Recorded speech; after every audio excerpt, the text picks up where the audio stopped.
Sebu ni ɲini kali min kɛ a bɛ komi a ye duwawu de kɛ fɔlɔ an ye o kɔfɛ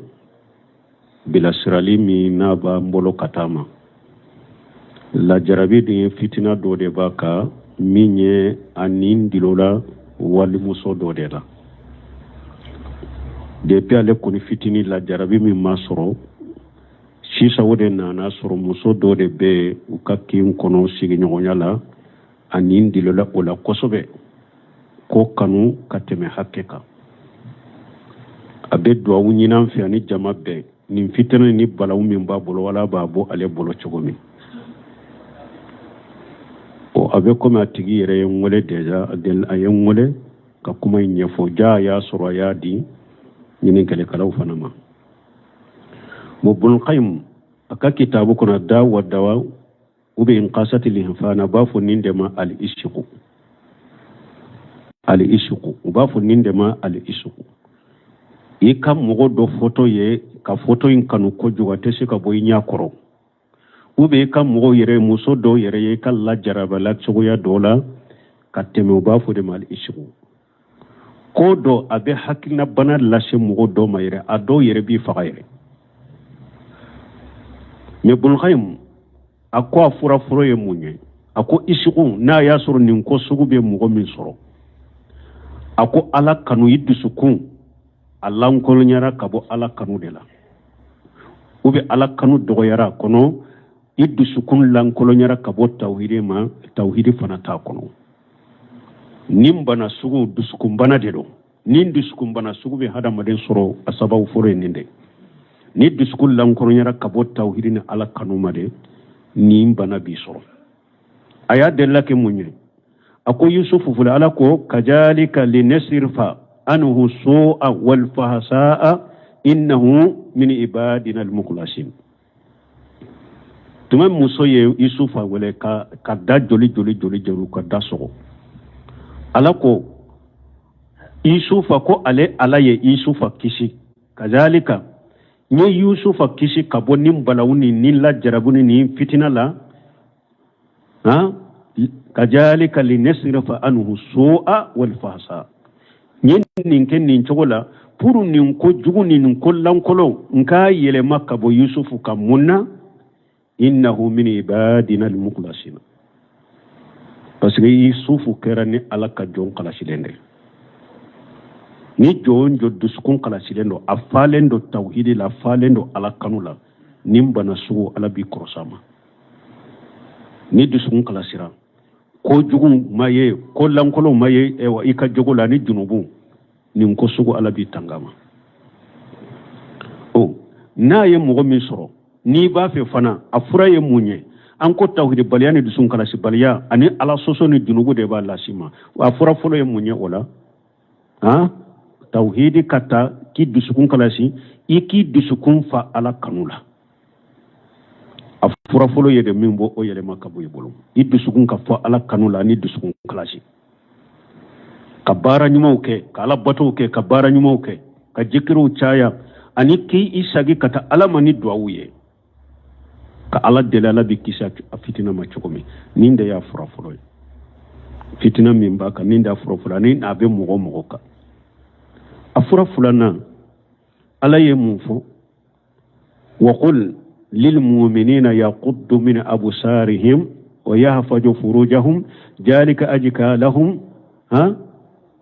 إن الله خبير بما يصنعون وقل للمؤمنات يغضضن من أبصارهن ويحفظن فروجهن أفلنا ابن القيم قال سبب فلان من بالاسيما لاجلي ولي مسول لاجلي wali muso lajɛli ni damu ye a bɛ nin bana sugu dɔ mɔgɔ dusukun kɔnɔ donc a fura ye mun ye ala ko cire ma fo muminunw ye ko ne k'u ka ɲa yeli lajɛli fɛnw dɔw yeli haramu lajɛli haramu u k'u ɲaw jigi ka bɔ haramu ma u k'u ka ɲɛfɛlaw tanga o de sɛnɛyalen d'u ma o de sɛnɛyalen d'u ka dusukun ma awa u bɛ baara kɛ fana ala b'a bɛɛ dɔn dɛ donc wali muso lajɛli dabila muso in a bɛ tɛmɛ ni yɔrɔ alla jeli i yere korosa be yoro yoro ni be se ka o yoro ewa sira fara i kana ye i bo ke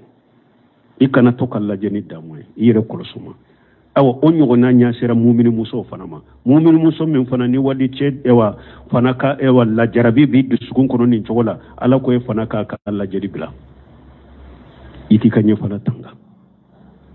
ko de y'a to lajɛli mana ciden ko inna allaha kataba ala ibna adama hajjahu min ajina mudraka jalika la mahalata wa jina li aynaini an-najru wa jina li insanu nutqu wa nafsu tamanna wa tastahi wa yusaddiqu jalika al-faraju ni hadisa be bukhari muslim kono ciden ko ala ya bila hadama denka ibe jene ya kati sagola ibo ke jene ya sugu jumando ciden ko nya fula ka jene ya de ka wal musalla jeni damuye nen ka jene ya de ka wal muso kuma nyonya ni damuye harisa na cogo da bolo fula ka jene ya ka wal muso mina shen fula ka jene ya ka tama ka ta wal muso ma tilo fula ka jene munye ka wal muso kuma lamini damuye awa dusukun fana jene ya munya le fana be wal muso in kanu awa ciden ko ni nunun be yu ka barake bara to rajombolo nyefela ta nyetfela ina nimbe tinya tiya ka bara inke sinya kele uba nu galon tiya donc wali muso la jebila mbe min faye afura fulana yeninde wali muso la jeli ikaye katwe donc yoroyi fitina mbi soro yoro fana iki yoro majanya o yoro ma yusufu tafle tuma mi muso nyenni nyina fa yemunke ama bolide yusufu bolina abe kisi chokomi donc ni yere fana yaado ni muso yin nin dilole mbala be nyogon soro yoro i bolanye de ala ga min bina ce atigi kabo ina ce akan nimoro ayu tunu nyogona aw ani fana muso sugu mindo na ya soro abi afurule ne rabe ce bolo furatola ikima boamate na ya soro afurulente muso do muso min furule daga ye ciden ko la yura lil mutahabbaini mislu nikah akon nyogon kanu baga fula ceni muso na ye nyogon kanu cidon ko fura site fura min kanyi aw makate maka furu aka nyogon furu la yura lil mutahabbaini mislu nikah nyogon kanu baga fura site fura min kanyi aw fula ma ka furu bo muso ni ce aye nyogon kanu muso inte ce wore bolo ifuru nyogon mado afuru ni te se kale furu lendo ambe mun foye muso wore furu ya ma'asira shabab man sata minkum ba'ata falyatajawwad fa innahu qaddu lil basar wa hasanu lil faraj fa illam faman lam sati fa alayhi bi sawmin fa inna lahu wijam kiden ko fonnan kaw jaman nin fonnan kaw cew bala muso bala akwai furu de beke sababu kawnya teme kabo wali muso ni cede do furu de beke sababu kinya teme kaldo wali muso ma furu de beke sababu ki kanye fula tanga kabo jeniyama ni ye muso de ala ko muso fonnan kaw ni mo min ye furu soro furu de beke sababu kinya teme wali cewma furu de beke sababu ni bi katta fu bolo bi kanye fula tanga akoni mo min ma furu se soro ni be furu ni ye cede furu musakate bolo furu na folo tigulo ministre furu akoy ka suncaya sukko sobe awa nintigla mo amba foye na tesika ni muso furu aka muso wore furu mimba nyati menina na tesiko ke wakati be aka suncaya fo sun ka fembo aka negela akoke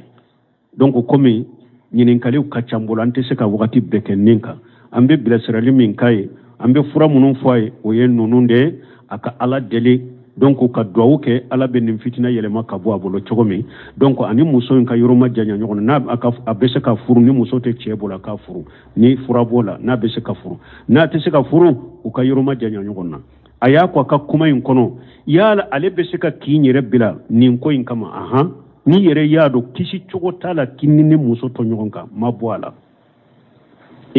iki bola nyere iki mabwala ni bese ka ta yelema kin worela na be turu nyogon na o kede